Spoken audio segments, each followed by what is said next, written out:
There's different drones for different things. Some of the drones we'll use just for training. Other drones we'll use for more advanced operations, I guess you would say. This particular drone, for example, is a DJI Matrice 210, we call it. This is a much bigger drone, and it weighs a lot more, as you can see. It has different capabilities. So two main things on here, that actually probably three, okay, is we have a camera that has zoom on it, 180 times zoom. We're talking 30 optical and the rest are digital. But that allows us, example like at a hazardous materials incident or an incident where you couldn't get close, you could zoom in and really see the detail close up. It has a very sophisticated thermal camera on it.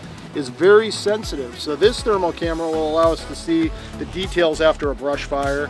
And on the hazmat side, for example, if certain tanks, we could actually see the volume of material that's in the tank because the heat transfers differently throughout that tank. Really impressive cameras here. You wouldn't want to use this in all situations, right? It's loud, it's big. If you did have a problem, there's much more potential loss and not only cost, but injury and things like that. Certain drones like this are, it could be upwards of $20,000+. And then drones like this could also carry hazardous materials meters, and we do all our own like 3D printing here and everything else.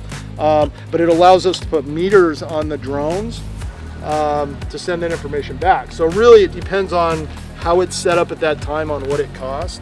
But if I was looking for a task of just getting above an incident, looking straight down and looking at what's going on, and we're just streaming that data, I'm not going to use a drone like this. If I was going to do a mapping operation where we want to get a big picture of everything, I'm not going to use a drone like this. So it's like tools in a toolbox. Every single drone here is a different tool. Which one are you going to use depends on the task you're working on at that given time.